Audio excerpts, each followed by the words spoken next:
Good evening, everyone from hot Colorado. We had a really bad thunderstorm about an hour and a half ago, so hopefully it's gone now. Some really heavy rain, which we could use. I just wish it would come down a little slower sometimes since it floods the streets and everything. But I'm author R. Weir, Randy, as people like to call me. But I'm here with another episode of bringing life to characters, and hoping everyone's been having a good week. I wanted to quickly talk about my latest book again that just came out, Murdered by 100 Cuts. It's my serial killer trial book dealing with the Front Range Butcher, which is one of my previous books, one of my award winners, but the trial of the notorious serial killer, which our guest tonight will, she writes books very similar to those as well, so which I'll mention as well. And then I wanted to mention the new audio book, Fallen Star, which was one of my Silver Falchion Award winners. That's book 2 in the Divine Devil series. Philip Polite just recently came out. Been getting some good reviews on that. And of course, the first book, The Divine Devils, Philip also did. I'm hoping if I can get enough people doing the audio book, that we'll have the other 2 books in the series out as well. So my guest tonight, and I was going to read something from her website. I didn't tell her I was going to do this either. But I found this on her website, and I thought that was interesting. So my guest tonight is Leah Hall, and Leah is an author of jaw-dropping, knock off your feet, shock you in the ass psychological thrillers. I thought that was great. Leah is a believer in fairy tales, the kind that keeps some people up at night. Graduating from the School of Hard Knocks, she is a realist and always looks for the multiple sides to everyone she encounters. She lives in Texas with her family of gremlins and their amazing dogs. Not only does she love the heat, but she is also preparing herself just in case there is, in fact, will be a hell at the end of all of this, which is interesting because we were talking about that backstage. So I'm going to bring Leah on. Hi, Leah. How you doing? Hi, good evening, Randy. Thanks for having me on. Yes, I appreciate you coming in from sunny Houston, I'm sure. Did you get any hurricane activity there? Didn't one of Uh, them kind of brush into Houston? yeah, it just kind of stopped, made a little quick stop through here, left some damage. Most people were out of power for a week. That was the big hoopla, but there was lots of trees and fences and some damage to homes. But everybody, all in all, was okay. Not any flooding or anything like that. Here now, like Sargent's closer to the coast, they had some serious damage. Yeah, it seems like there's always hurricanes seeming to hit Florida or Louisiana or Texas, and it's one of the thrills of living there on the coast of the oceans like that. Yeah, and people love living there, so it's not going to get them to go away. They're just going to rebuild. No, I remember I went to Houston one year. I think it was in January, February, and then we went down to down the coastline there on the beaches and stuff. And I was like, wow, this is great because Colorado, in February, it's cold and snowy most of the time. And it's like, but then the summertime, I don't know that I'd like the heat and the humidity as much. So I love it. yeah. I lived in Chicago for a year, and as soon as it thawed, I was out of there. You will never hear me complain about the heat. I will not complain. It can be 120 degrees outside, and I'm just going to fan myself off and be like, what a lovely day. What a lovely day. Because I have been in the cold, and that's something I can't live with. I don't see how people do it. No way. Yeah, well, the Windy City, the winds coming off the lake effects there, it can just freeze you. The face. Yeah, it's brutal. So, all right, well, tell us a little about yourself, your family, whatever you want to talk about personally. I know you got dogs. Yes. So my name's Leigh M. Hall. The M stands for Michelle. Some people call me Leigh. Some people call me Michelle. Most of the time, I'm not paying attention and I don't answer anyway. So doesn't really matter. But I live in Houston, the suburbs of Houston, Texas. So if I said Richmond, you probably wouldn't know where that was. So the suburbs of Houston, Texas. And I have 3 boys. I only have one remaining at home. He will be a junior in high school this year. So I'm actually taking a little step back from writing and traveling so that I can spend the next couple of years with my last remaining child before I become an empty nester. And I have 3 rescue dogs who pretty much own my house. I cannot have nice things because of them. So don't come over unannounced. And I have 3 bearded dragons. I am obsessed with them. They are the greatest creation on the earth. I love them so much. One of their names are Phoebe Buffet from the Friends character. And then we have Poison Ivy and Talia Agul. You can see like different people in the house name them. They don't have a theme going on, but they're the coolest things ever. I love these bearded dragons. So I'm just super obsessed with them. And all I want to do is sit at home all day and play with them. That's all I want to do. I don't even want to write anymore. Like I just want to play with these bearded dragons all day. And like if I have to leave, like especially like since I've had them, I've had to go on a few trips and I immediately come home like, oh my gosh, my babies. And I even have like a camera set up so that I can watch them like when I'm not home. I love them so much.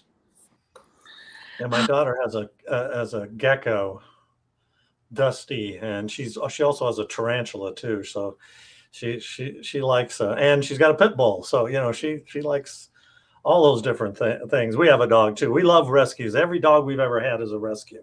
I always tell everybody, get a rescue. Doggone it. There are so many of them out there. And right after COVID, the shelters were just overrun with them because people adopted a dog, to have somebody with them. And then as soon as COVID was over, it seemed like they wanted to get rid of them for whatever reason. So yes, it's the same thing here. Like the shelters are always at max capacity. I mean, you're always looking for fosters. And it's like, I feel like where we live, it's like a dumping ground. Like people tend to come and dump their animals in my neighborhood.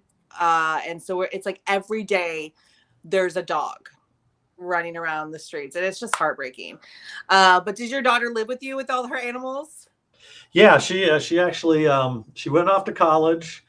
And then COVID hit, and it was back and forth between college, and they were in class, and then they were at working remote, and then in class and working remote. And she goes, "All right, I'm just going to do remote all the time, and so why do I need to stay in a dorm and pay for a dorm?" So she moved back with us. It's a little too expensive for her to afford a place herself.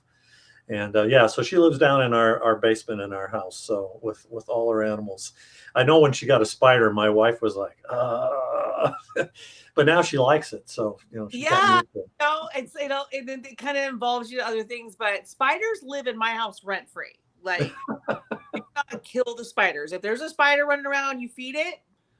You do whatever you need to do. You make it comfortable. Spiders, they kill the other bugs. So yeah.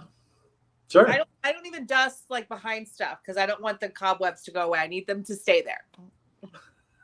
Yeah. I have a gothic themed kitchen like 4 years ago. Yeah, 2020.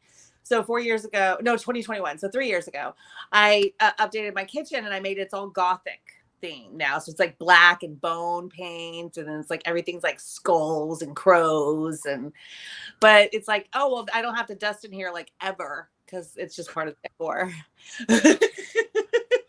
That's an interesting theme. I don't know if I've ever seen a gothic kitchen before. So you may have to send me some pictures sometime. I will. I love it. It's awesome.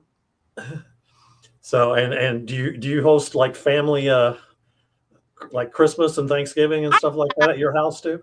We don't have a real big family. So we kind of take turns, but I mean, we have a lot of pool parties and stuff. So like we just had one on Sunday. And for the kids, like, cause they're going back to school. So we had a little pool party for them. So we do have company over a lot. They get to see my kitchen. I'm proud of it because I did it myself. Well, that's good. So what other hobbies do you have besides playing with your bearded dragons? I nap. I like to nap. That's a hobby, huh? Okay. Yeah.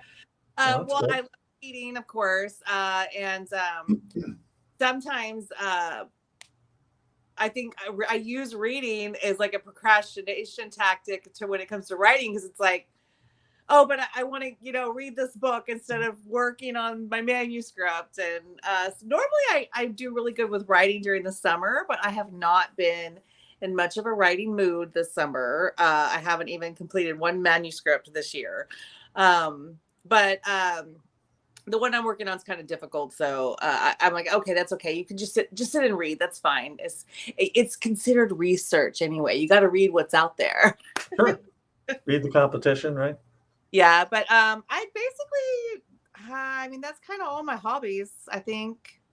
I mean, I garden, but my garden isn't really that great. I'm not very good at it. I do have jalapenos and green onions because green onions survive everything. Anybody can grow green onions, even if you don't want to grow green onions. So just go when you get your green onions from the store and you cut the little chive part off on the end and it has the little roots.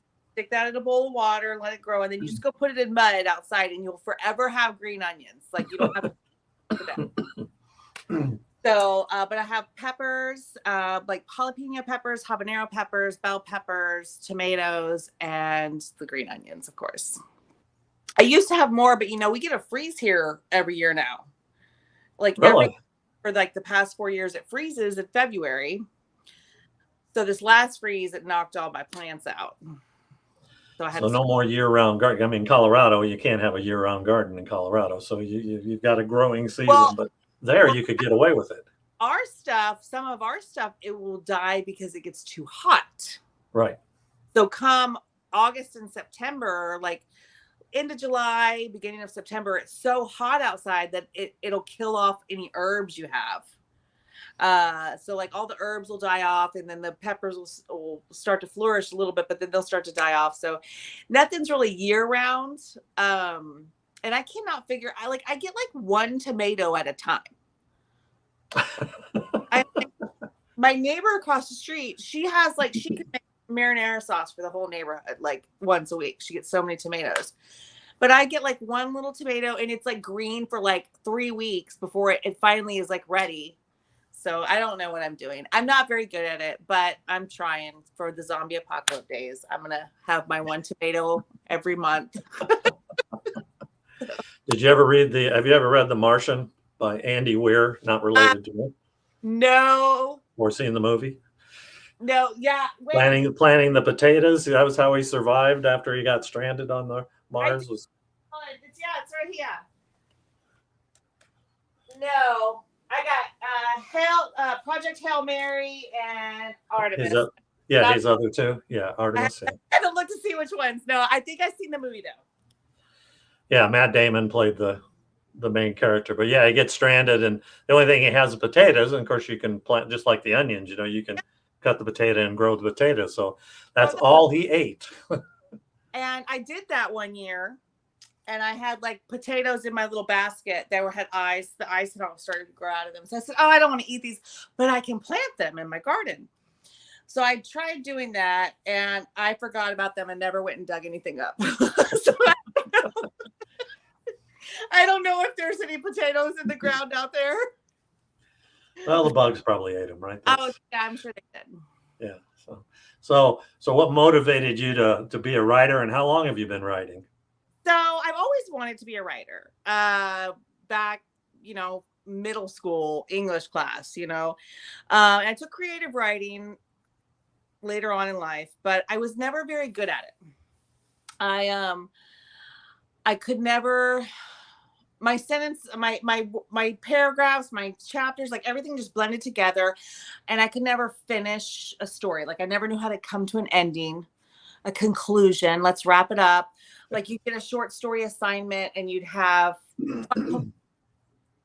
there's no way I could ever write something in 500 words. I mean, I just kept going and going and going. Right. And then I'd be like, just on to another. Like, I didn't know how to just have a scene. Like, just make a scene. Like, no, it's going to go on. It's a life now. It's a whole life. And we're going to go on for this 100-year life. And I didn't know how to do any of that. I mean, I thought what I was writing was good. It just wasn't a book or a short story. Like maybe if I wrote TV sitcoms or something, I don't know, but it was bad. It wasn't any good. So I I didn't pursue that. I went in, I worked in the medical field for 22 years. And in 2019, I always told myself, okay, I wasn't a writer. That's not what I did. But as a bucket list, something that I wanted to do for myself was write a book. And it wasn't going to be for anybody else, just for myself. And I had this idea of what it's about. And throughout like my whole life, I would think about, oh, that's going to go in my book. Oh, that's going to go in my book. Like something would happen and I'd mentally catalog it as that's going to go in my book, the book I'm going to write one day for myself. And so in 2019, I sat down and I wrote a book. And it was not the book that I had been cataloging in my head for 15 years. It was something completely different. I still haven't written that book. So it's still there. And I'm like, it's not its time. It's not that book's time yet. I'm not ready for it. I don't have enough cataloged. It's not ready. But whatever the story that I wrote was my first book that I wrote. It wasn't my first published novel, but the book that I wrote was Capability. And it's a domestic psychological thriller. And I wrote it in about a month's time. And I printed out the first copy. Like I hadn't even read it. Like, okay, that's it. That's all you're supposed to do, right? You just write it and print it and give it to somebody to read or whatever. Yeah. And so I printed out a copy for my best friend and a copy for my husband. And I even like clipped them together. And I don't even remember how many pages they were, like 120 or something like that. And we went camping in our RV that weekend. And I gave it to my girlfriend. And my husband and them both read it in like a day.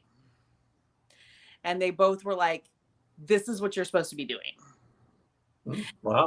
And I was like, that is like complete trash, like with all its misspelling and run-on sentences. And they looked all past that and got to the meat of the story is what they really could see, right? Like when I went to go, like, I'm like, okay, well, maybe I'll do something with this. And I'm like, some people's names were changed multiple times throughout the book.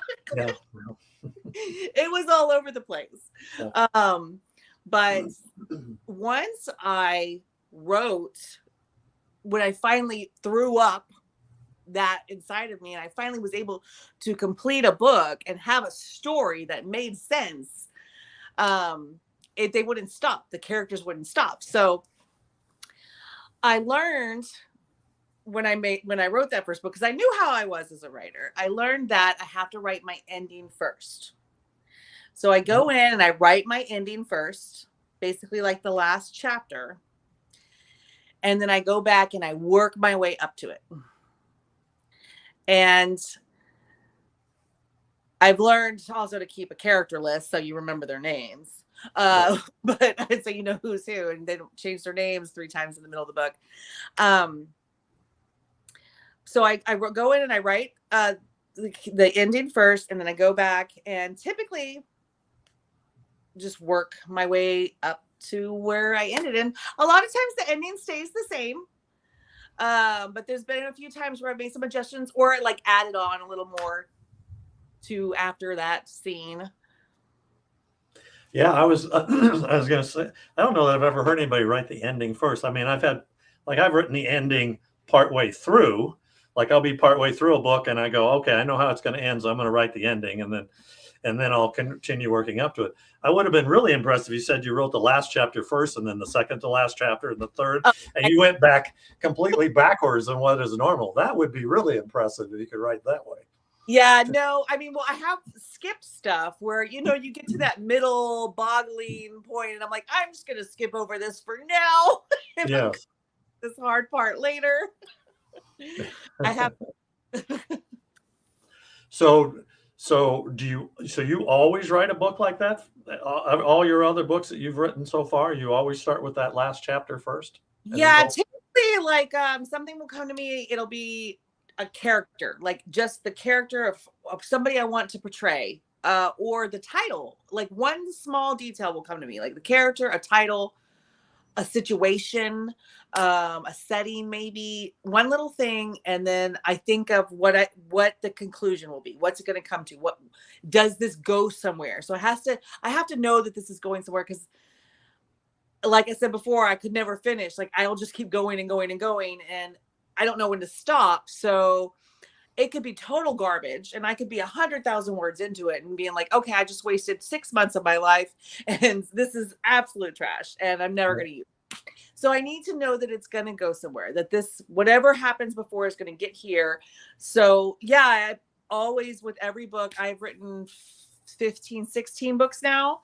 And I have written the end for them all first. Wow, that's impressive. So then I've got my list of questions that I sent you, but I got to ask you then.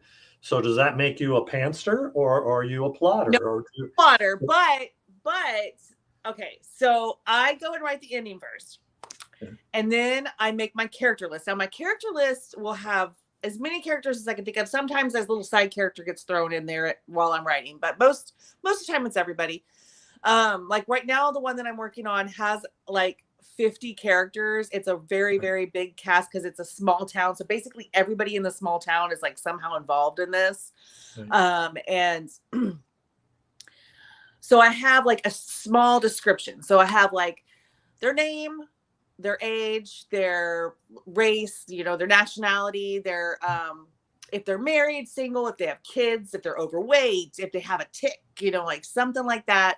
I'll put down what relation they are maybe to other characters, or if they have an ex-girlfriend that's another character, anything like that, I'll put down on my list.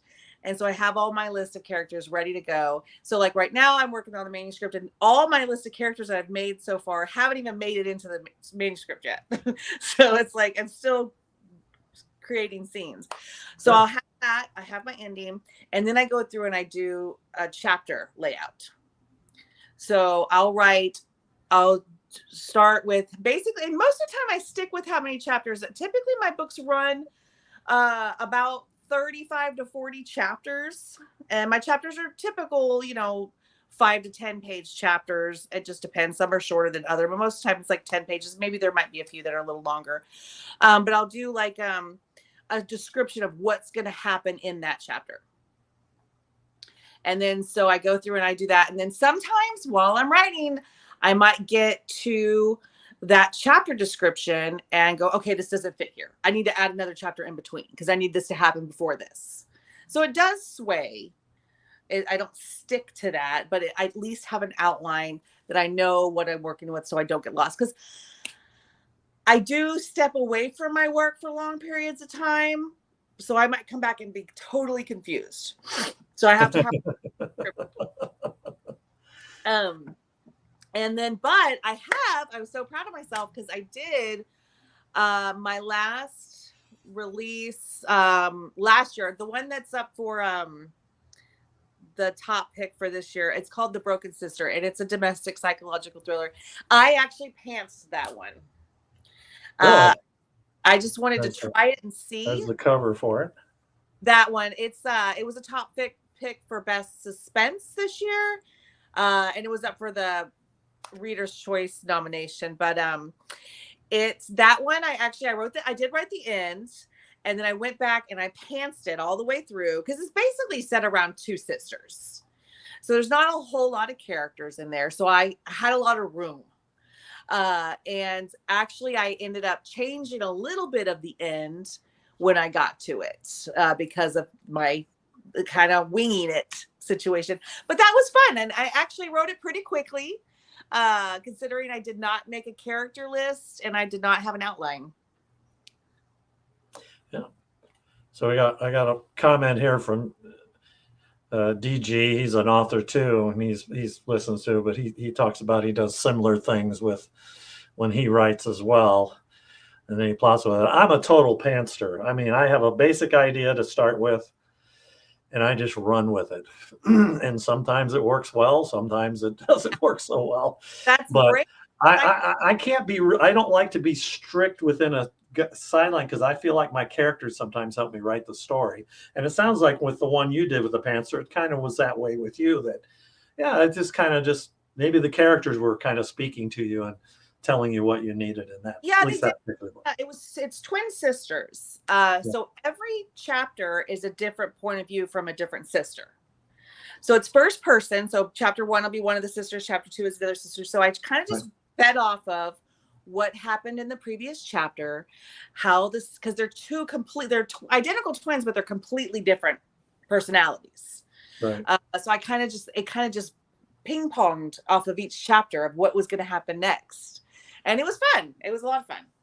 But that was easy to do with the small cast, I think. I don't think I have time to do that with a large cast of characters, and especially like some like the one I'm working on is a small real town, and it's set in the 80s, so I've like got to be like historically correct and procedurally correct, and like, was that even there in the 80s, or how this town, like, so I actually plan on going and spending a week there before the end of the year. So I know I haven't been working on it that much this year, but I'm like, I really would like to go and just walk the streets and just it's in Texas, so stuff far, but I plan on going and just walking the streets and kind of getting a feel and visiting places that were there in the 80s, because I like to only write about places that I've been to. Right. So I can kind of picture it in my head. Yes, the 80s hairstyles. Every time you see an 80s movie, you can always tell it's an 80s movie because you can see that the hairstyles, the women have the big curls, and the guys have the airbrush and the mullets and all that. Cloud following them. Yes. All right. So tell us a little bit about your books. I think you have a fairly new release out. Yes. So my newest release is Clippings. This is my one. Yeah. It is a romantic suspense thriller, and it's I say dark romantic suspense thriller. So it's got none of my books have, like, they might have a love story or a married couple or something like that, but they're not romance. There's no romance story. So this one's centered around a romance, but it's I don't know.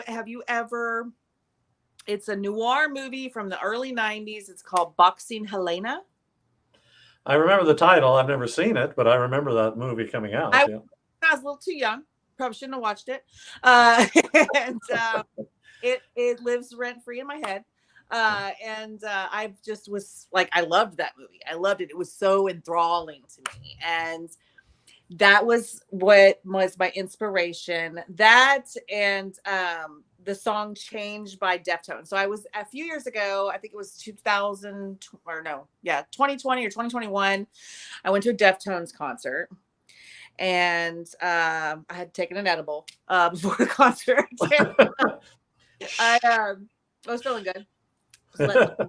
And when their song Change came on, I just got inspired. Like, I immediately came up with the idea for Clippings, and I came home. I didn't get home till probably midnight, 1 o'clock in the morning, and immediately opened up my laptop and started making the outline for the book. But that song, along with the movie that I had seen 25 years before, was the inspiration for it. So the title Clippings, and if you've seen Boxing Helena, you can kind of get an idea of what to expect inside the cover of the book. It's very dark. It's about an obsessive love story about teenage high school. They weren't a couple. It was like the geek and the prom queen. He was obsessed with her, never got her, but he's done well in life. And so now their 10-year reunion's up, and he comes back to town, and he's a completely changed person. So he's able to lure her into this false relationship where she doesn't know that they have a past. And it gets pretty wild after that. So, I mean, it sounds like a lot of your books get pretty wild. I can't really say it's hard to pitch them or tell people, like, the blurb, the little snippets, because thrillers, so you can't give too much away. Like, I will let everybody know that most of my books, I love unhappy or open endings. My favorite books of all times that I've read are very open or unhappy endings, unsuspected endings. Like George R. R. Martin is tattooed on my arm because he didn't even finish his best series, so that's a definite open ending. Right. But the one thing is with clippings, since it's a romance, it does kind of have a little bit of closure to it. It doesn't have the unhappy or open ending. So you do kind of get a little bit of closure, because I know with a romance, you got to have something at the end of that. So you can't just leave it to interpretation. So, so that one does have, it's not a nice little bow, but it's a closed Easter egg with a crack in it. Does that mean a sequel? No. I like standalones. I do standalone novels. I prefer to read standalones. I mean, back in my 20s and 30s, like, I loved series. I would get obsessed with paranormal series, and I loved them, fantasy. But I feel like the older I get, the more my to be read pile starts to grow, and I just want to move on to my next story. I'm also a very obsessive person.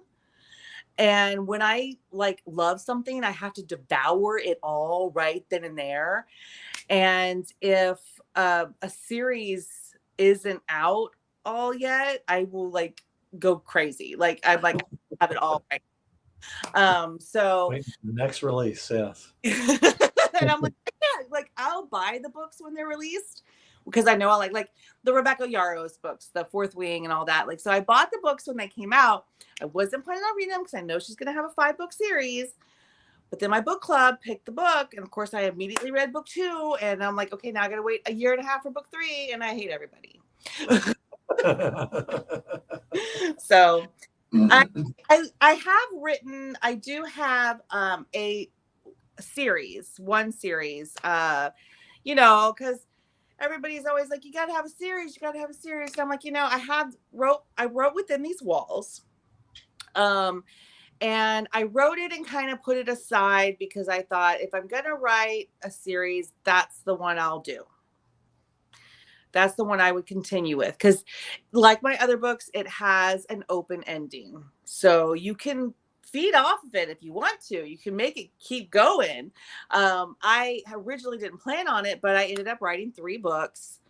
It's Within These Walls, Within These Walls, Between the Trees, and Beneath the Surface. It's called the St. James Saga, and it is a serial killer series set in Maine.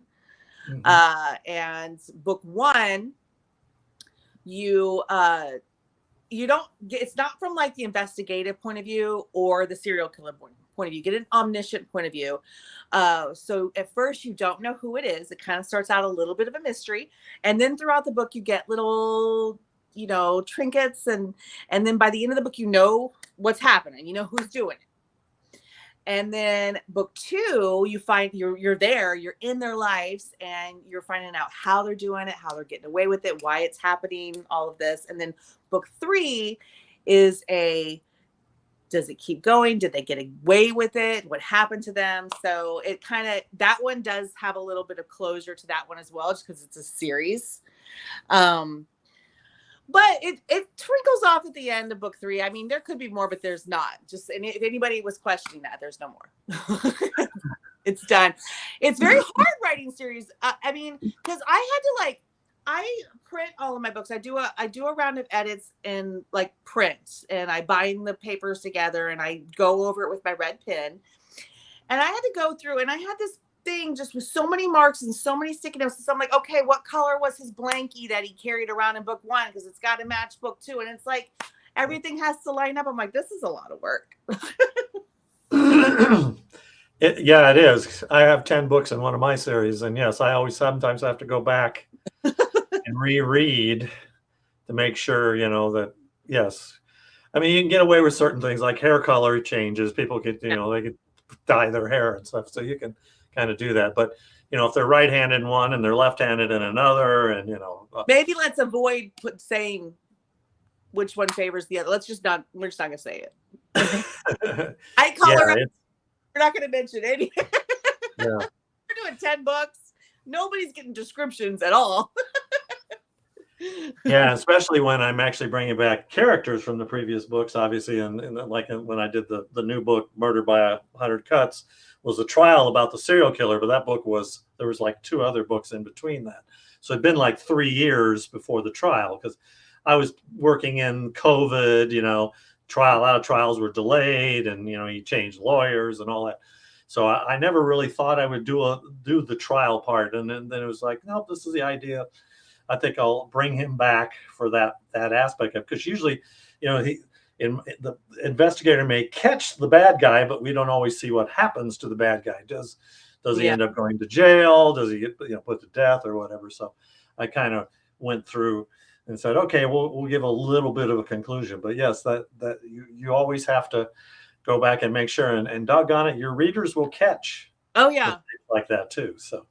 Yeah, that's why I do several reads. Like I said, like the first time I wrote a book, and I didn't plan on doing anything with it, and I gave it to my husband and best friend, and it was when I read that again, I was like, I can't believe I handed this to somebody to read. They must think I'm illiterate. Like, this is ridiculous.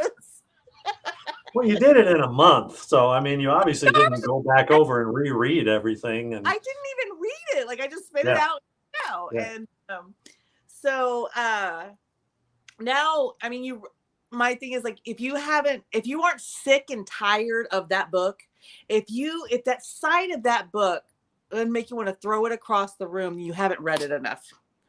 Like I have to be just reciting it in my head, because it's, sure. I'll do it. I do several rereads just on the computer that I printed out and do my red pen reread. And then I do where the computer reads it to me. Because at this point, I'm kind of cycling through my head and I'm not even following the paragraph anymore. And then I get a beta reader to read it for me and then come back with notes. And then of course, then it goes to the editor. Yeah, I either read aloud too, because you're right. After you've read it so many times, you sometimes read it the way your brain has it, but not necessarily the way it is on the page. So yeah. But it's not like, you thought it said that, and you've said that in your head so many times, but it really said then, and it's wrong. Well, and sometimes it doesn't sound right too. He's reading it back as that sentence structure is totally a mess. This word actually needs to be here, and this word needs to be here, right? Yeah. No, it does. I like how the computer, like, it gives you actual voices now, and it's not just robotic. Yes. Yeah, you have to. Well, in Word, I've learned too, you have to be connected to the internet, or you get the robotic voices still. Oh, is that what? Yeah, in Word, we were traveling, and I didn't connect to an internet connection, and I got the more Stephen Hawking voice, the guy, with no natural sound to it. It was very computerized. Once I connected to the internet, I got the normal. Okay, so I've got to be connected for whatever reason. Because it's probably logging you into your 360 account or whatever to get those. Probably. Extra. It's just Microsoft, they want you logged in all the time, right? So they're tracking what you're doing, right? So we're not going to give you all the features, so you're logged in there, so we can. You can't stay off the grid. Yeah. Oh yeah. You got to gather all that data, that they can then sell to everybody and make billions, right? That's Google's whole. Please do. I'll sue you for it. Because I'm not doing so great. Yeah.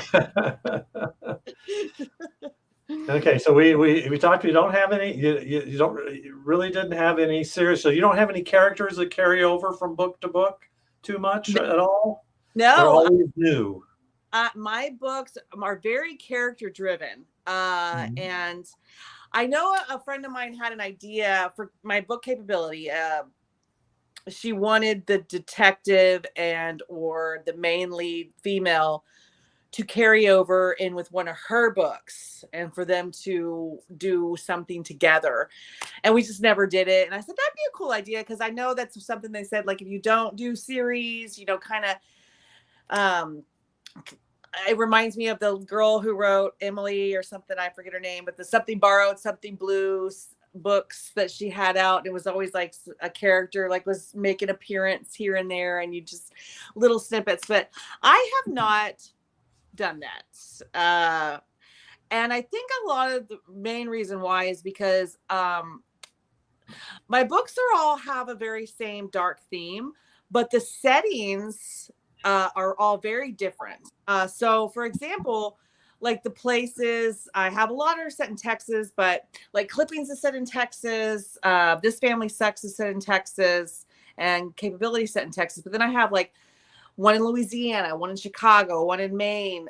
Then I have Where the Hell Are We is actually a fantasy type novel where they're time traveling. So those characters, oh, never mind. I did have one. You reminded me. I forgot. There is a tie-in. Yeah. Oh my God, I had to go through all that just to remind myself that there is. Okay. Someone made an appearance in another book. Yes. Okay. So actually, I tell people this. The books are not connected. So this book right here, I don't have a copy of the other one with me, but this book, This Family Sucks, Sincerely Yours, Peter Fraser, is my, don't tell the other books, my personal favorite. I love this book. It is wild and crazy, and it's the first book that I ever wrote that's in a narrative perspective, and I just had so much fun because you can just get so creative, and the suspense and the fighting and everything is just so much more vivid, I think. It's got a lot of characters in there, and it's just my favorite. And like the ending, I wrote the ending and it made me throw up in my mouth a little bit. I mean, it's that. Because it was humorous, funny, or you were laughing so much, or just no? Yeah. It's sick. Yeah. Okay. So I wrote this other book. I had this idea for kind of like a dark humor fantasy book, and it was different. I said, you know what? All my books are kind of different, but they kind of stick to the same dark theme, So I think it'll be okay. It'll be okay. And I just had the idea for the ending, of course, first. And I'm like, okay, I'm going to do this. And so I wrote it, and each chapter in Where the Hell Are We? It's about these two people that meet randomly thrown in. This guy's from like the 1600s, and this girl, she's like some California Valley girl from 2008. Okay. And so they randomly meet. And when they randomly meet, she's like, who's this weird dude? And he's like, I don't know, but you're the only one around here that can see or hear me. And so she starts to realize that she's repeating the same day. And then once she realizes it and she starts to believe this guy that she's met, they start to rapidly warp to other times and places all around, future, past, made up, fictional, some real life people. And every time they go somewhere, they watch somebody die.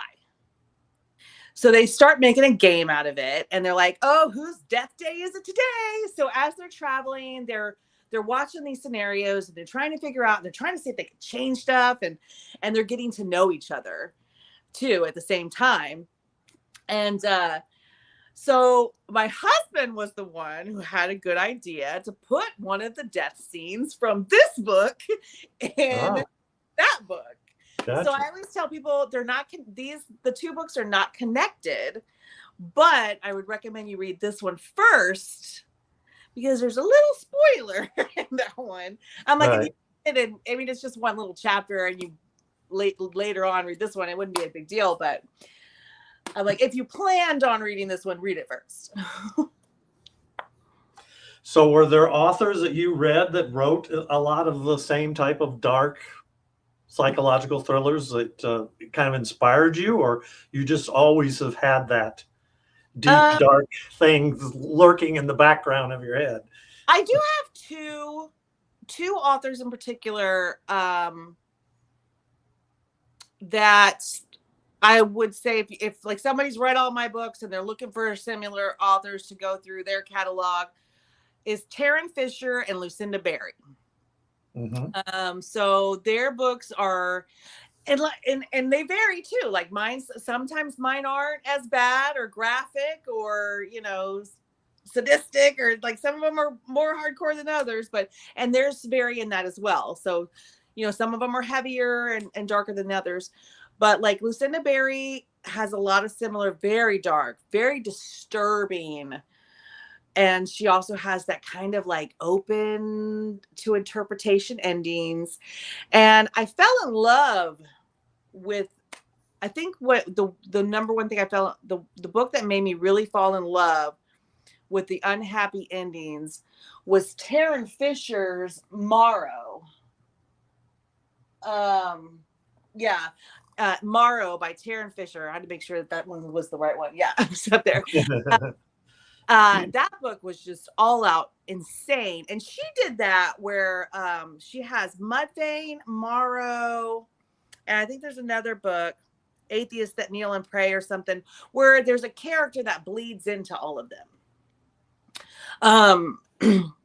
So I want to say that they kind of opened that idea up to me because I loved them, but they weren't easy to find. Like, I wanted these super dark, graphic, gory, violent books that are just mind-boggling and twisted and would really make you think. And at the end, you just, wondering, what the heck did I just read? I wasn't able to find that. Like, there wasn't a whole lot out there. And I realized there's not a whole lot of readers for it either. Like, there's a reason a whole lot of people kind of tone it down for, mainstream, because a lot of people can't handle that graphic violence, or like a lot of mine have graphic sex scenes in them as well. But I just love it. And so those two, they do put it out there, very similar in style. I mean, writing style is not similar, but style is like the way the story unfolds, I would say. Yeah, those type of books are one of those that you're kind of gripping onto the page, I'm sure. It's like, and every little noise in the house, you're like, huh? Scares you, right? It's like I can't watch those type of movies, and I don't usually read those type of books. But I have written a couple books. I wouldn't say they're quite as dark as yours, but obviously dealing with a serial killer can get pretty graphic. And I've had some people say, I love your books, but I couldn't read that book. It just was too much for me, because I get parts in the book. My Private Eye is written in first person, but in the serial killer books, we do see it from the serial killer's point of view, from chapters here and there. So you see what he's doing. I don't think I was too graphic, but you knew what he was doing. I kind of left a little bit of the imagination. And sometimes you want to do that. Maybe you want to be graphic, but maybe you want to not always spell it out. At least in my case, I thought so. But even so, some people said I couldn't read it. It was just too scary for me. Yeah, my serial killer series actually is the least graphic. Yeah. All my yeah, it's actually the only one that doesn't have graphic sex in it. Yeah. And book one, it doesn't really get to anything happening as far as stuff happening, being killed till closer to the end. There's little snippets of stuff happening, but you get pieces of the story of like missing women or whatever, but you don't see anything actually happen until the end. And then in book two, it gets a little more graphic because now you know who's doing it, and you're now like inside. You're in the mix and how they're doing it and stuff. So it gets a little more graphic in two. But compared to my other books, no, man. There's one scene in this one that like people are they're like, it's like a nightmare. Like, I can't say what the scene is, but it's I can vividly picture it in my head now. And when I read it several times over and over again, and I remember my husband, he always gets, so I get like the little proof copy of what the physical copy is going to look like a month or two before it releases or whatever. And my husband always gets that copy. So he's the last person, like my editors already read it. My ARC readers have read it. Like beta readers have read it. And so he normally gets it. He's normally reading it about a couple of weeks before release. And he has that little copy. And I went to bed, and I think it was like 7 o'clock at night. And he said, I'm going to start reading this book. And that's when he cracked open this book. He said, I'm going to start reading this book. I said, okay, well, I'm going to bed. Because I typically go to bed pretty early, and he stays up kind of late. But I woke up at 5 o'clock in the morning, and he was still up reading the book. Wow. And he goes, oh my gosh, that scene. And he was talking about the scene. I can't tell you about it. You got to read the book to read it. You'll understand. Yeah. I don't know exactly what it is. But he's like, how the hell could you do that? I'm like, I didn't do anything. That was the character. I did none of that. Don't blame me. He's like, I actually cried. I was like, what? He was like, it actually cried. That's funny. So I was like, oh, okay, I wish I was still up for that, but okay. It's probably 2 a.m. So do you ever have, when you're writing a scene, is the scene going through your head, keep you awake at night, and you have to get up and write it? I ran into that when I was doing my serial killer book, where I had a scene and then the serial killer was involved, and it's like, okay, I can't sleep. That scene is occupying my brain. I got to get it out of my brain and get it written down. Do you ever run into that? I do. I have. It doesn't happen very often.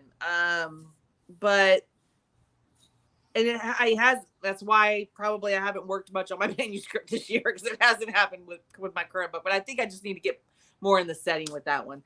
But I don't just immediately go flip on my computer and start working. Like, I will like open my phone and like put it in a note to myself to put it in the next time I'm writing. It takes a lot to get me out of bed. Yeah. That's not gonna do when you're ready to sleep, you sleep, huh? Yeah, that's not gonna get me out of bed.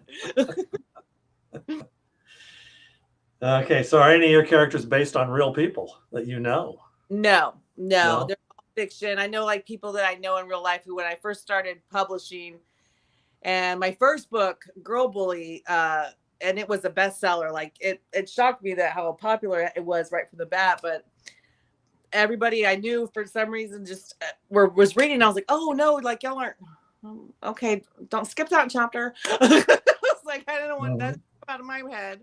But somebody was like, is this from real life experience? And I was like, no, my life is super boring. Like, no, nothing like that ever happens.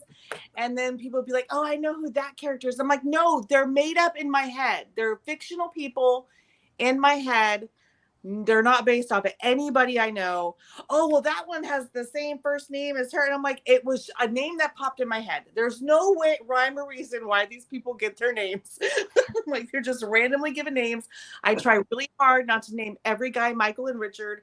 I have to remember there are other names out there besides Michael and Richard. Yeah. Yes, I talked about that in my newsletter, about coming up with names all the time and keeping track of them and all that.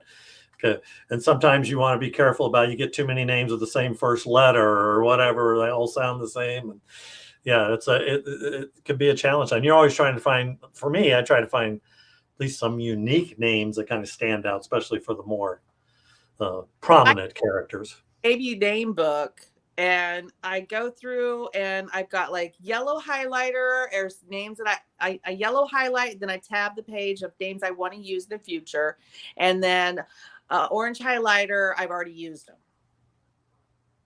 Yeah. So you got them covered then. Yeah, so are you? Oh, sorry. Go ahead. At first, everybody. I was like, oh, I've already used that name. Like, I can't keep using Michael. Every book can't be Michael. They're gonna think it's the same Michael. So. Yeah, as I was saying, it's like John and Mary. You know, you can only use those so many times. Those common names, and unless they're your main character, then in my case in the series. But even my main characters, I don't like. You know, mine is Jarvis Mann and Hunter Divine, and my new series is a different character, which I'm not going to talk about right now. But I'm still working on it. But so I'm assuming you're independently published and not traditionally published, correct? Obviously, with not under the gun to write, you can choose your own schedule. Yeah, which is not good sometimes. because then I slack. I slack a lot. But that's Well, okay. there is that discipline. You do have to learn some self-discipline, but obviously in your I case, you want to spend time with your son, and yeah. that's really a priority. And it should be, because when he's gone, then you will have time. Then you won't have any excuses, right? I only write when I get the urge to write. I don't force it out. I feel like it's much better because I can go sit down and I'll do 13 hours straight and I'll type out, 13,000 words just straight, and I ignore everything that's going on around me. But that might be the only time I type in like 2 weeks. I kind of get burnt out, and then I just kind of feel like, or sometimes I'll get inspired to write every day for a whole week. But then it might be shorter stints. Like it might be just like 5 hours a day or something. But I do buckle down whenever I'm done with the manuscript and I'm working on the editing stages. I do fairly well at working on it every day. So there's that. And I typically always have like a completed project and then I'm working on a project. So like I have a couple of completed books that have not been published that I've been pitching, and then I have the one that I'm working on. Yeah. Do you think it's because of the intensity of the book sometimes too that it's difficult to write as well, long standing, because that story is obviously it's coming out of you. It's intense, even though you said the character wasn't you. You still wrote those Yeah. words. Yes, definitely. Like I was saying earlier, once you get to that little mundane middle, it kind of starts to lag. You start to lose your momentum of where you're going, and you kind of get to the next little, suspenseful part or something. And if like This Family Sucks, Cecilia's Pretty Frasier, that book is like nonstop action. Like it is. And so that book, I mean, I wrote that. I think I was like glued to my computer for a month. And I didn't, that was one of those that I didn't want to stop. Like it was just pouring out of me, and I couldn't get enough of it. But it's nonstop action. It's more of like an action thriller suspense novel versus my other ones that are more of like a domestic psychological thriller. It's more of my games. So there's a lot of slow points or character build. And you get those lulls, and so I get to the character build part, or the history part, or a relationship build, or the meeting of characters, and I get kind of bored with it myself for a little bit, and so I got to take a step back, because I'm always like, well, if I'm bored writing it, then they're going to be bored reading it. So I need to step back, and I'm not going to do this until I'm fully in it and it's fun, and and I'm ready to put in the action and put in the work. So I don't force myself to do it. I just do it when it comes to me. Yeah, I agree. I'm very much a streak writer myself. I don't. I sometimes force myself to sit down and write, and sometimes it still comes out of me, and I'm fine. But I definitely have to feel the inspiration. I'm not one of those that says you've got to write every day, even if it's crap. You need to write. I don't have that kind of time. I'm like, time I have laundry. Yeah, there are other things I could be doing, right? So, but once I start writing, usually it's just like, I mean, I can write, 30,000 words, just boom, boom in a week. And a lot of times too, it's the start of the book. You get excited at the start of the book, like you said, then you kind of get to the middle of it and you're, oh yeah. And then when you see that end in sight, then a lot of times it just rolls out of me. And then before you know it, you're looking down like, oh, I've met my word count. Yeah, that's right. So I always ask everybody, what's most important to you to bring life to your characters? What do you look for when you're creating those?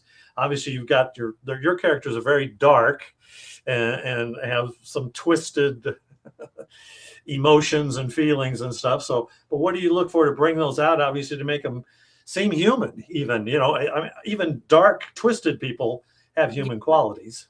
Well, I definitely have some morally gray characters. For example, like my bestseller, my first release, Girl Bully, Pamela is the lead character, and her story starts off kind of slow, and it's a psychological thriller. So it starts with kind of slow, and you get to her background, her rough upbringing, why she is the way she is, like before you find out how she is. So you fall in love with her by hearing her story. Mm-hmm. And then in her life, and she's very straightforward all the way through, but you start to understand why she is this goal oriented perfectionist, and everything has to be a certain way, and I have to be in control of my life at all times because I didn't have any control growing up. I had zero control, so now everything is under control. And you get to see this of her, and you fall in love with her before she makes you want to hate her. Yeah. So you've already fallen in love with her, so you can kind of justify why she's doing the things that she's doing. So you start to get confused as the reader, because you're like, wait a minute, but you know what? This happened to her, so we're gonna let it slide. So Right. stuff like that. Well, that's what the long the discussion a lot of times about serial killers and stuff.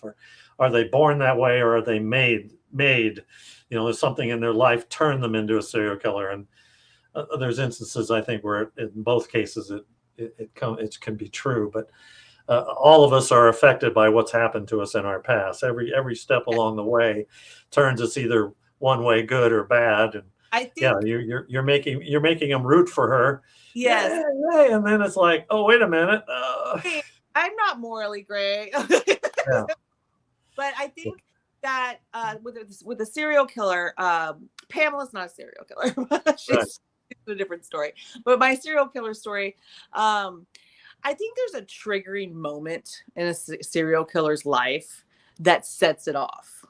Yeah. Something happened in their life that divided the way they could have gone to their serial killer path. And of course, once they've acted on the kill, then there's no stopping them. Right. That's my interpretation of it. I don't. Yeah. They get that taste. Yeah. Taste of it, and yeah, they like it, or maybe they need it sometimes too. It's there's a need there. In well. my serial killer series, I keep trying to reach for it. I don't have any copies of that. In my serial killer series, it becomes a hunger. It doesn't start that way, and he doesn't even know it's that way, but it grows into this festering ball that's just hungry, like this venom inside of him that's trying to just eat and kill, and that's what he needs to do. And until it comes a time where he has to stop, he doesn't realize that it's actually an addiction, and he has to do it. Right. Yes. So what advice do you give aspiring authors, since you kind of took that long road to being an author? My number one thing that I tell people when they tell me that they want to be a writer is think really hard on if you really want to be a writer. Because if you love to read, if you're reading a book a day on your Kindle like I was, and you were reading at red stoplights, and life was consumed by books, and it's all you cared about, you never watched TV unless it was based off one of your books, don't become a writer, because you are no longer just a reader. You will dissect everything that you read, and my dog's trying to get in. You will dissect everything that you read. You'll rewrite it in your head.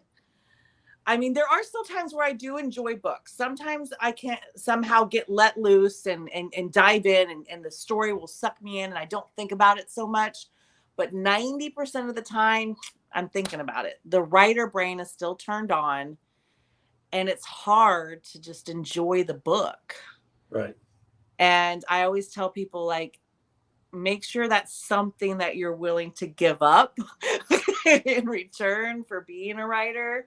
I'm like, because it's something that I kind of wish that I had known before I awoken the writer part in my brain. Because once I started writing, there was no stopping. My brain is a waiting area. So I have a little door, and I open it, and there's all these little plastic chairs, and there's all my characters are sitting in there, and they've got a file in their lap. And I'll be like, next. And then they'll come into my office, and I sit down, and they'll give me the spiel of what their story is going to be about. And I'll be like, you know what? I don't think it's your time yet. Go have a seat again. I'll come back to you in the future. And then next. And then that's how that's how it works. There's so many ideas constantly building and so many characters constantly building. Like everything I see now is a possible story idea. And it wasn't like that before, which is cool, but it kind of, I kind of miss just being a reader. Yeah, sure. So do you have a little notepad that when you have those ideas like I do here, where you're writing them down so you don't forget about them later, whether I it's a current story or maybe a future one? I used to. Okay. So I had a little book. I think I got it from like my little 20 books book or something. But I realized that I would go back and I'd be like, what is this gibberish? I don't even know what any of this means. I I That does realized, happen. yeah, if it's a good idea, I'll remember it. If if I forget it, it probably wasn't a good idea. That's how I think of it. And Well, which you have more. You're younger than me. You got more brain cells still working. I filled up most of my space, so I've got I got to write everything down. I have my little whiteboard too, where I come up with titles. And so as soon as I have an idea, I immediately associate it with the title. So I know where that idea belongs to something. It's just not some random floating idea that needed to go into a story that I've already writing. No, it belongs to that title. That's where that idea goes. And then I have my whiteboard, and then I put like in these little like magnet sticky notes, like the title. And so I have all these like sticky note titles along my whiteboard, and I move them and I'll be like, okay, you're next. Yeah. And then that's who's going to go. Like, that's the next one I'm going to start. So I might like have already started on something. Maybe I got my first draft done, and I want to step away from that, let it marinate, get out of my brain for a little while, and then I'll start a new project. And then I'll write the first draft of that one. And then I'll come back and I'll read that first draft of the other one I finished. So I've always got like several things going. I'm never really working on more than one at the same time, but I've got like several different things going on because I don't want to stay tunnel brain and get too lost in the story that I forget, the whole point and plot and everything to it. Yeah. If that makes sense. Yeah. Sure. So you've got an event coming up that you're doing that you're actually even in charge of, or at least somewhat in charge of. I am a co-host. Mainly this year, I'm an online co-host. I'm just, trying to get the word out. And then I introduce all of the attending authors. I think we have about 55 attending authors this year. So I make sure that everybody knows who's coming. I do like live interviews with them. And it's called Sultry in the City. And this is our third year of doing this with Mariah Kingsley. Mariah Kingsley is the host, and it's in League City, which is south of Houston. It's right outside of Galveston. It's right by NASA Space Center and the beach and the pier and Keene Boardwalk. And there's tons of stuff to do over there. So the authors that come in typically have a pretty good time the whole weekend long. This year, Friday, they're having a meet and greet party on Friday, and then the signing Saturday. Then Saturday night, there's an after party Saturday night. And it's called Sultry in the City, but it is for all genres. Everybody's there. We've got fantasy. So I think there's some nonfiction people that come, because a lot of local people come back every year, but then we have probably half of what comes in are from other states. And we've had, a couple people come in from across the pond, but this year, I think there's about 55. We're doing it at a new venue, which is South Shore Harbor. So it's new. I haven't been there yet, so I'm not sure what the setup of the room is going to look like, but it's a little bigger, a little nicer. We were at a smaller Hilton before, and I think we used up all their rooms. Like they didn't have any room left for anybody else. And so there'll be more room for people to come in from out of town, readers to come in, but it's typically pretty hopping. The last couple of years, it's really busy. We do have lots of volunteers that come in and work it, and we do raffles. I normally do a blind date with the book, but it's very time consuming, and since it's only like a 5-hour window for the signing, this year we're doing baskets, so there'll be less baskets, but you'll get more of a win with the baskets, and we'll raffle those off. And all the proceeds go to Joys of Genesis, which is they support foster children and the Houston and surrounding areas. So it goes to help buy them suitcases and clothes, so that when they come into foster care, typically they have nothing. Right. They come in, they have the clothes that are on their back. So Joys of Genesis supply suitcases and clothes and stuff for them to have, and then to have there, and then also to take to their next foster home, or hopefully long-term home, or back home if they go back home. And that's what Joys of Genesis does, and that has been our charity for the last couple of years. And it's Saturday, August 24th. The tickets are on sale. You can go to sultryinthecity.com, and their general admissions tickets are only $15. So if you're in the area and you want to come by and see about 55 multi-genre authors, you can come on over and see us. Yeah, so it's a one day event, and you anticipate you'll be holding it next year around the same time? Yes. It's every summer. It's typically the third or fourth weekend in August. It depends. Well, you can always say sultry in the city. It qualifies, because August in Houston, I'm sure, is quite warm and sultry, right? Yeah. Well, that, or you could just say salty in the city, because you're going to be sweating, so you can kind of salty. Yeah. So there's that.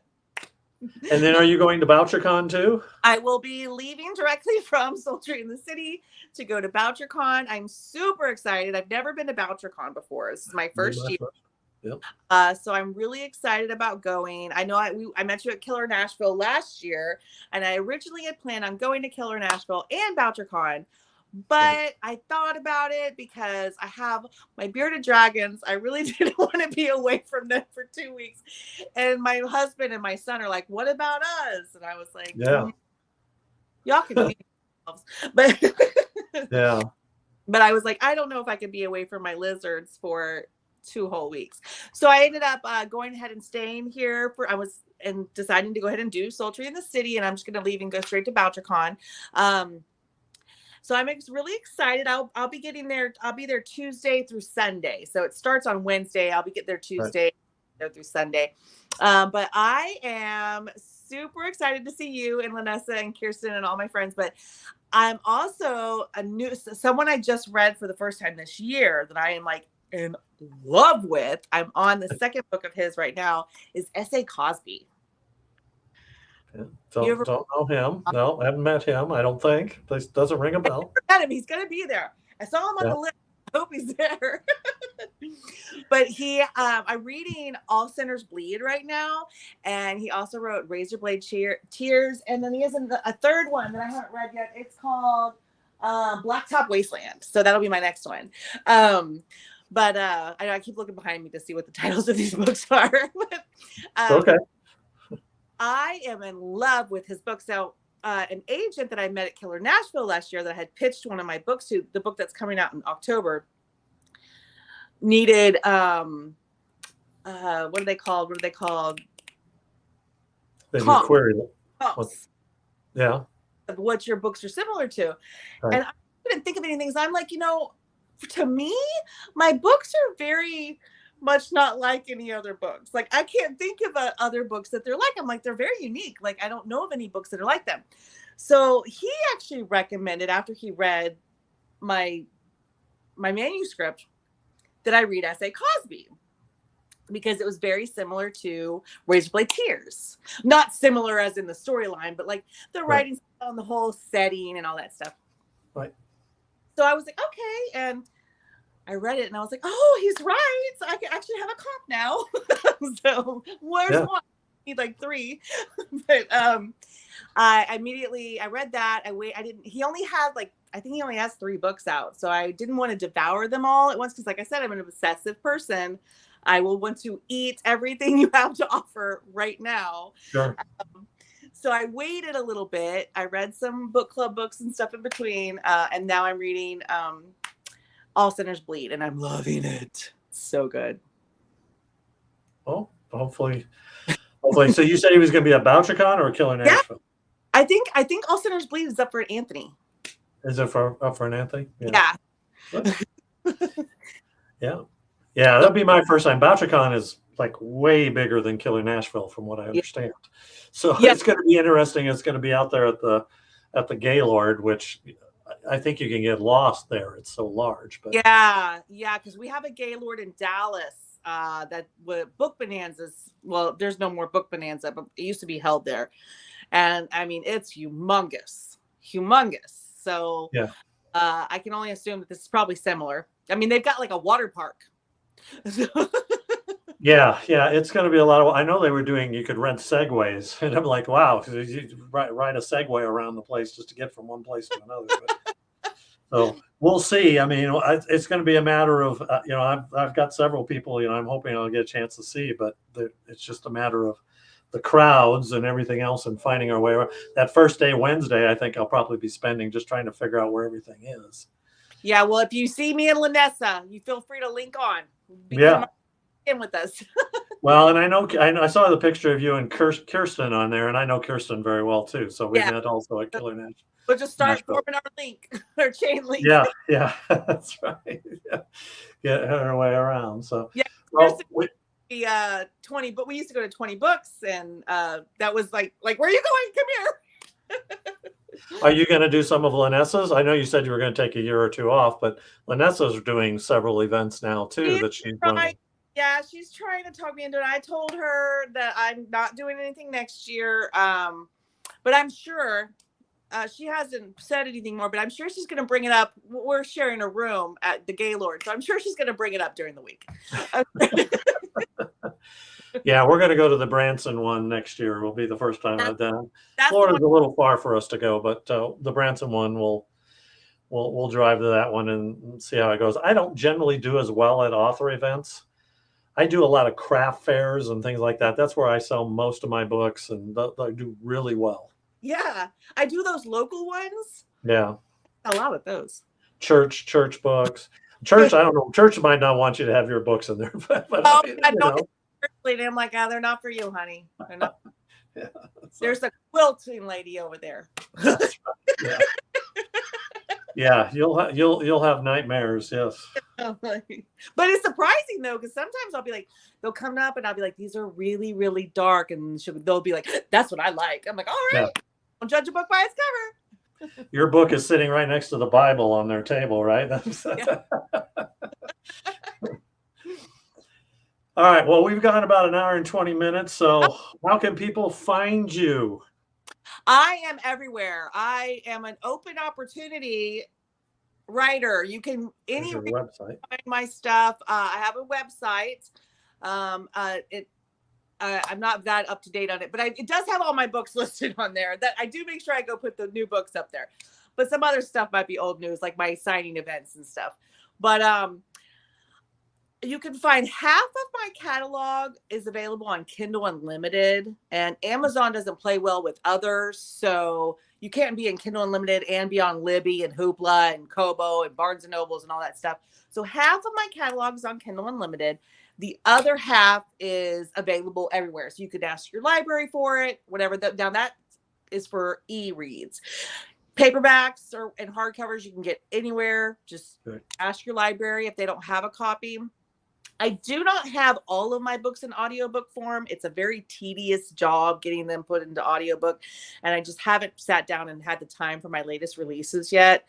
But most of them are, and they're very, very good, and they are pretty much available everywhere. The only one that is an Audible exclusive is my Serial Killer series, which is the St. James Saga.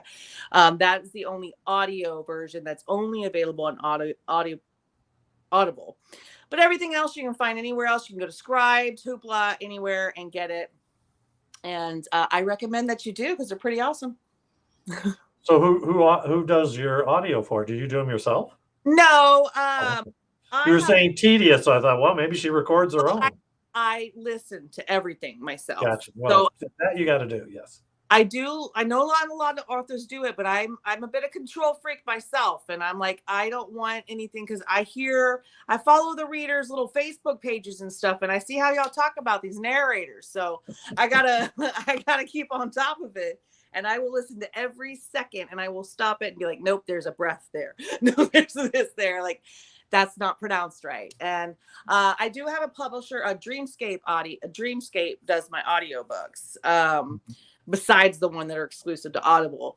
But I do the auditions. So I do auditions for them. And then I will listen to the entire thing and approve it. And it's very time consuming. I know it's time consuming to make. And a lot of times the book that I'm getting made into the audio, like I finished it a year ago, maybe. That book is behind me. I had already thrown it against the wall. I never wanted to see it again. I already read it 100 times, and then I'm having to listen to it. It's like Yeah. it's not. I kind of moved on from it, and I didn't want to hear it again. Now, when I first started doing them, it was cool because I was like, oh my gosh, it's new and exciting. But after a while, it gets kind of old. So sorry if anybody was waiting on audiobooks recently. I haven't been on top of it. I will get them with Dreamscape soon. I can't tell you what soon means.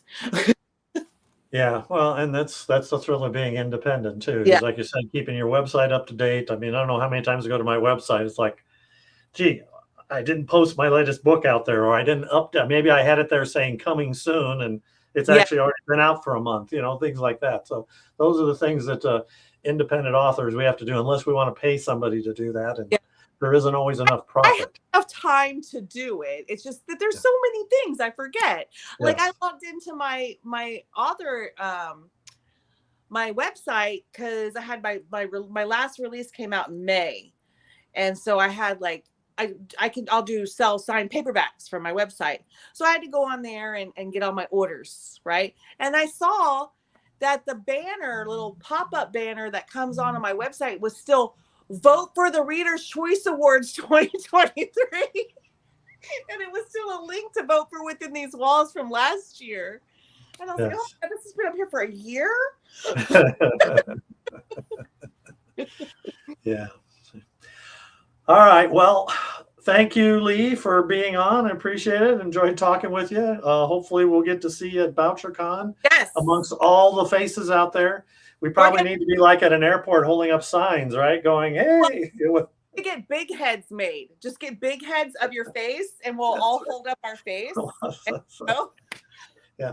We'll be able to track each other down, right? Or we'll have to put tracking software on our phones or something so we can find each other. But all right. Well, Randy, I look forward to seeing you in a few weeks. Yeah. And thank you so much for having me on tonight. Yeah. I'm glad you're on. Have fun at Sultry in the City, and have a safe. Are you driving to Nashville or are you flying? Yes, I will be driving there. Now, how long is that drive? It's 12 hours. So about do it in a day if you're really dedicated, right? So. Yeah, I mean, I'll probably do it in like 15, 20 hours. So, I mean, I'll probably stop several times. I'm going to be by myself this time. Last year, my husband, it's just me. And Lanessa will already be there because I was going to stop and pick her up, but she's going to already be there for Killer Nashville. So right. I'll probably take her back home. Oh, my battery's dying. Okay. All right. Well, thank you again for being on. We'll see you in Nashville in a few weeks. All right. Thank you, Randy. And congratulations on your new release. Thank you. Thanks. Bye-bye. Bye-bye. Yeah, you too. Okay, everyone. We'll wrap that up. Next week, I'm doing another one. I usually go every 2 weeks, but I'm doing one next week since we're going to be gone in Nashville for 2 weeks. And then we have another event after that where we're going to Loveland, Colorado. So we're almost going to be gone for 3 weeks. But yes, I've got another one next week. It's going to be at 12 on the 13th. And I'm going to have Bruce Robert Coffin on. He's an ex-police officer and writes some really, really great books. A lot of his stuff has been compared to Joseph Wambaugh and stuff like that. But it'd be interesting to talking to an ex-police officer and his point of view in writing police type books and all that, and the realities of being a cop and what we write in our books and all that. So should be fun. But that'll be next week. It'll be at noon on the 13th Mountain Time. So, but I hope to see other people there. Thanks again for listening and tuning in. This will be up on the YouTube page to watch again later. And I'll post links and I'll share that with Leigh so she can share it with any of her fans. Take care, everyone.